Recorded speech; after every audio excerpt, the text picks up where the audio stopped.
Hello students, today we are going to discuss about the mole concept and stoichiometry. Okay, so first we have to discuss something about the mole. One mole is the number. One mole is the number, and what is the value of one mole is equal to 6.023 into 10 to the power 23.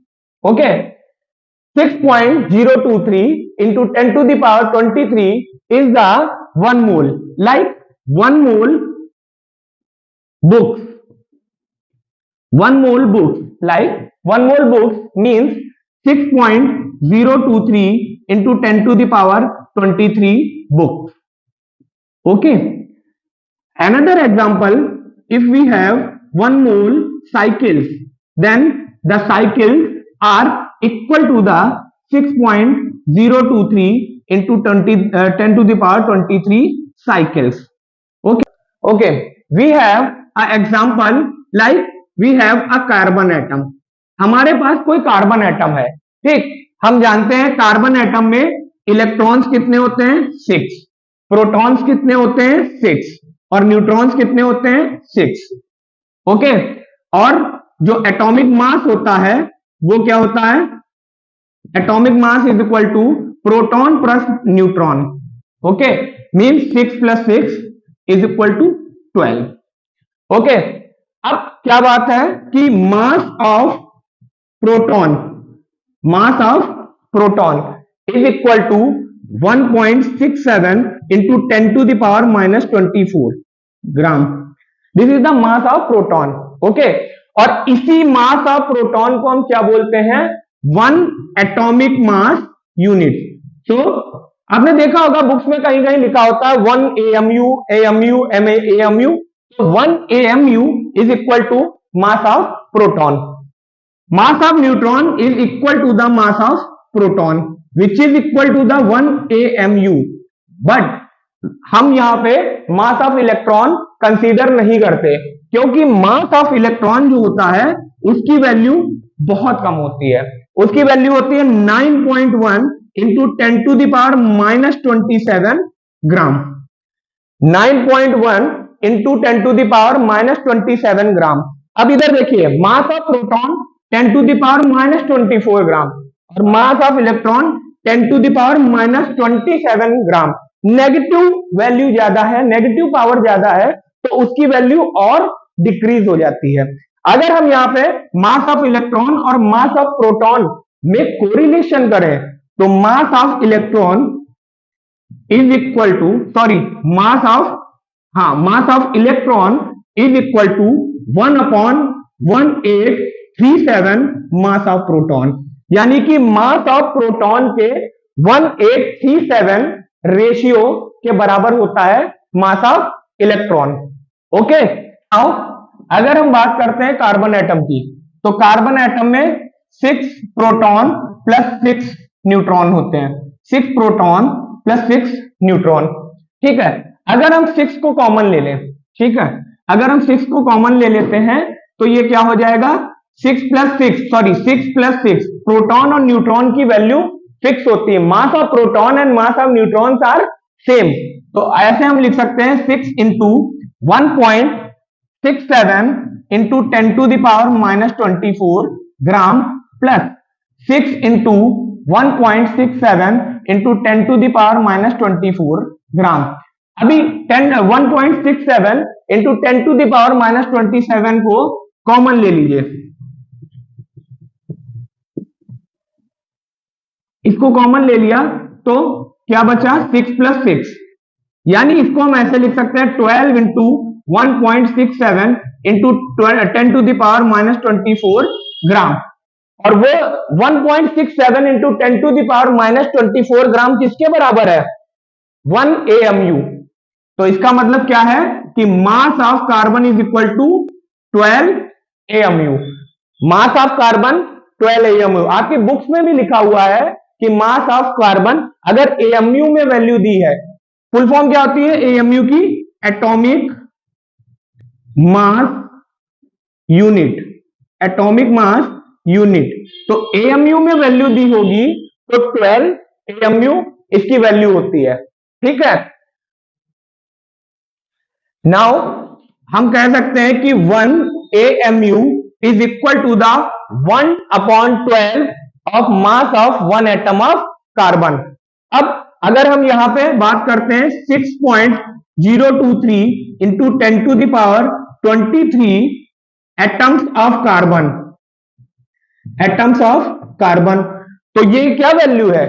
ये value हमने starting में बात की, यही तो 1 मोल है, और यही 1 मोल हम क्या बोलते हैं इसको? इसको एवोगैड्रो नंबर बोलते हैं। क्या बोलते हैं? एवोगैड्रोस नंबर, ठीक है। तो अगर ये इक्वल किया जाए तो क्या ये 1 मोल ऑफ कार्बन लिखा है? नहीं लिखा है।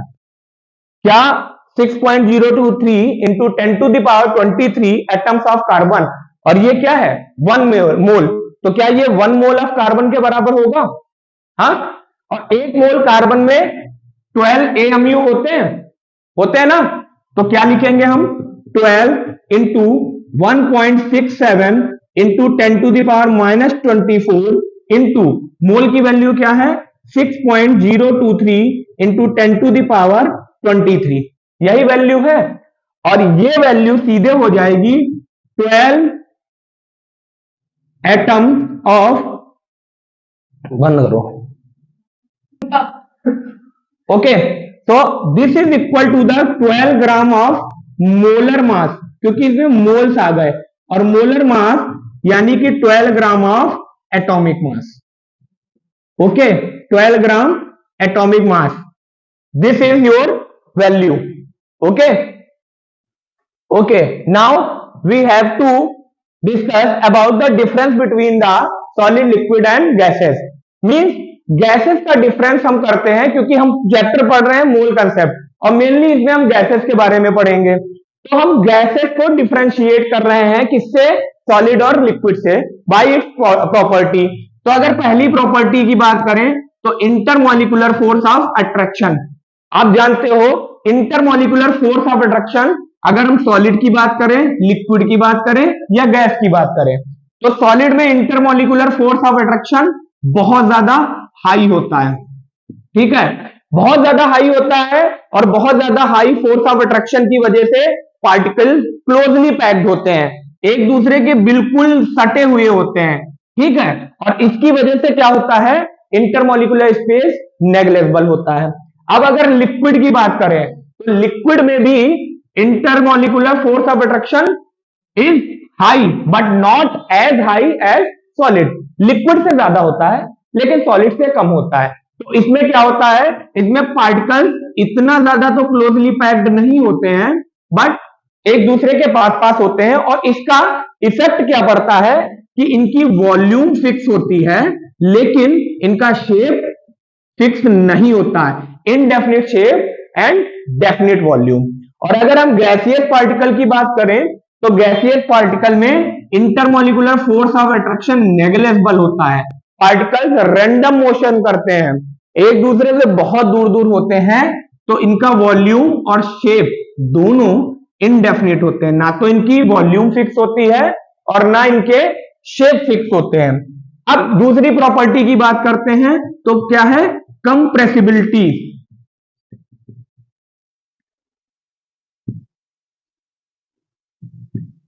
कंप्रेसिबिलिटी, कंप्रेस का मतलब होता है किसी चीज को पुशअप करना, प्रेशर अप्लाई करना और दबाना। तो अगर कंप्रेसिबिलिटी की बात करें तो कंप्रेसिबिलिटी में आपको मैं एक एग्जांपल बता रहा हूं। 3 सिरेंज ले लीजिए, तीनों सिरेंज में जो पिस्टन होता है उसको हम बाहर निकाल लेते हैं, और तीनों में एक कॉर्क का हम कैप लगा देते हैं जिस तरफ नोजल होती है, ठीक है। एक में सैंड हम भर देते हैं, एक को ब्लैंक रखते हैं और एक में लिक्विड भर देते हैं। उसके बाद तीनों पिस्टन में कोई भी ऑयल या वैसलीन लगा के उसको हम प्रेशर अप्लाई करते हैं, पुशअप करते हैं, तो आप देखोगे, क्या देखोगे? जिसमें सैंड भरी हुई है, बालू भरी हुई है, उसमें कंप्रेसिबिलिटी ना के बराबर होगी, बहुत कम कंप्रेस होगा। क्यों? क्योंकि सॉलिड पार्टिकल क्लोजली पैक्ड होते हैं, जिसकी वजह से उसमें रिजिडिटी आ जाती है, हार्डनेस आ जाती है, तो उसमें कंप्रेसिबिलिटी नेग्लेक्टेबल होती है, ठीक है। अगर लिक्विड की बात करें तो उसमें कंप्रेसिबिलिटी होती है, और गैसेस में बहुत ज्यादा हाई कंप्रेसिबल होते हैं, हाई कंप्रेसिबल, हाई कंप्रेसिबल होते हैं। ठीक है, नेक्स्ट डिफ्यूजन। डिफ्यूजन का मतलब होता है, शॉर्ट में हम समझते हैं कि अगर किसी सब्सटेंस के पार्टिकल्स हैं वो एटमॉस्फेयर में आके और एयर में घुल जाए और घुलने के बाद वो एक्सपेंड हो जाए, फैल जाए चारों तरफ, तो वही डिफ्यूजन है। ठीक है, तो डिफ्यूजन में क्या होता है कि सॉलिड पार्टिकल्स हैं तो वो तो रैंडम मोशन कर ही नहीं सकते, तो उसमें डिफ्यूजन भी नेग्लेजिबल होता है। लिक्विड में डिफ्यूजन होता है, आपने देखा होगा, अगर थोड़ी सी इंक ले ले हम और इंक को एक या दो ड्रॉप इंक आप किसी पानी की बोतल में डालें तो आप क्या देखेंगे कि उस पानी की बोतल में पूरा का पूरा इंक जो है मिक्सअप हो जाता है। ठीक है, दैट इज द डिफ्यूजन। और एक सबसे अच्छा एग्जांपल है डिफ्यूजन का कि आप अपने रूम के किसी कॉर्नर पे खड़े होकर परफ्यूम स्प्रे करते हैं और उस परफ्यूम की स्मेल पूरी रूम में आ जाती है, इसका मतलब गैसेस पार्टिकल जो हैं उनमें डिफ्यूजन हाई होता है, हाईली डिफ्यूजल होते हैं गैस। ठीक है, okay, now the another topic gas law. क्योंकि हम गैसेस के बारे में पढ़ रहे हैं तो गैसों के कॉम्बिनेशन, उनके बिहेवियर, इन सबसे मिलके गैस लॉ तैयार हुए। पहला गैस लॉ हम जो डिस्कस करेंगे that is Boyle's law. Boyle's law, ठीक है, बॉयल्स लॉ, बॉयल ने क्या बताया कि जब टेम्परेचर कांस्टेंट रहे, किसी भी प्रोसेस में टेम्परेचर कांस्टेंट हो, ठीक है, किसी कंटेनर में अगर हम कोई गैस हमने कंसीडर कर रखी है, ले रखी है और टेम्परेचर कांस्टेंट है तो उसमें क्या होता है, volume is inversely proportional to its pressure. यानी अगर वॉल्यूम आप गैस का बढ़ाओगे, आपके पास 100 ml गैस है, ठीक है, आपके पास 100 ml गैस है, ठीक है, और आपने उसकी वॉल्यूम इंक्रीज कर दी तो उसका प्रेशर डिक्रीज हो जाएगा।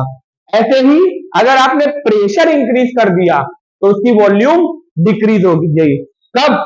जब टेम्परेचर कांस्टेंट हो जाए। टेम्परेचर हम ना तो इंक्रीज करें ना डिक्रीज करें, तो volume of a gas is inversely proportional to its pressure. ये क्या था? ये बॉयल्स लॉ था। ठीक है, अब अगर बॉयल्स लॉ में हम दो गैसें ले ले, अगर दो गैसों का मिक्सचर कर ले तो उसके लिए मैं शॉर्ट में बता रहा हूं, उसके लिए क्या होगा, P1V1 is equal to P2V2। This is the final equation for Boyle's law. ठीक है, क्योंकि बॉयल्स लॉ आपने 9th में पढ़ रखा है, ये बहुत बड़ा टॉपिक 10th के लिए नहीं है, तो हम शॉर्ट में बॉयल्स लॉ, चार्ल्स लॉ इनकी बात करेंगे। ठीक है, second one is the Charles law. Charles law क्या है?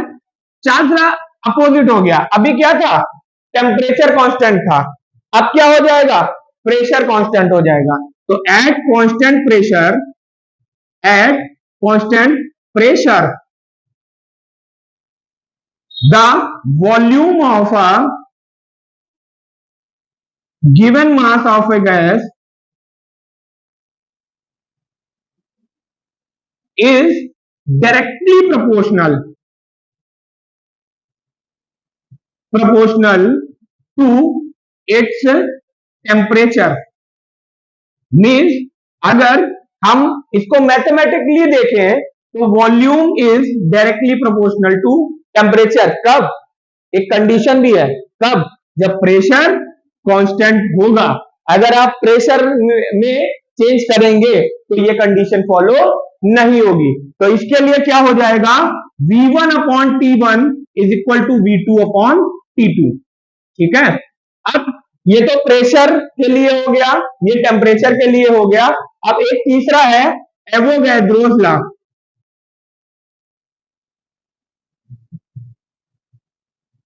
According to Avogadro, according to Avogadro, जब प्रेशर और टेम्परेचर दोनों कांस्टेंट हो, जब प्रेशर और टेम्परेचर दोनों के दोनों कांस्टेंट हो, उसमें क्या होगा, उसमें जो volume of a gas, volume of a gas is directly proportional to number of moles n।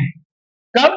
जब प्रेशर और वॉल्यूम दोनों कांस्टेंट होंगे तो volume of a gas is directly proportional to number of moles. अगर हम यहां से इसको इक्वेशन 1 देख लें, इसको इक्वेशन 2 देख लें, इसको इक्वेशन 3 देख लें, तो आपने देखा इक्वेशन 1 2 3 तीनों में लेफ्ट हैंड साइड में वॉल्यूम है। हाँ, और आप सब मैथ स्टूडेंट, आपको पता है कि अगर लेफ्ट हैंड साइड इक्वल है तो राइट हैंड साइड भी इक्वल होगा। तो उस कंडीशन में क्या होगा, volume is directly proportional to, इसमें क्या है ऊपर न्यूमरेटर में एन और टी, तो volume is directly proportional to N into T, और अपॉन अपॉन में क्या है, pressure upon P. Okay, since this is a gas, this is a gas equation, ये गैस इक्वेशन है ना, तो जब हम प्रोपोर्शनैलिटी का साइन हटाते हैं तो हम यहां पे एक कांस्टेंट लगाएंगे, है ना, ये आपको पता है। और वो कांस्टेंट कौन सा होगा, गैस कांस्टेंट होगा। कौन सा होगा, gas constant, and gas constant is equal to R, R is known as gas constant. ठीक है, तो अब ये इक्वेशन P इधर आ गया, तो ये इक्वेशन क्या हो गई, PV is equal to N R T, और इसी को हम क्या बोलते हैं, आइडियल गैस इक्वेशन। क्या बोलते हैं, ideal gas equation, PV is equal to NRT.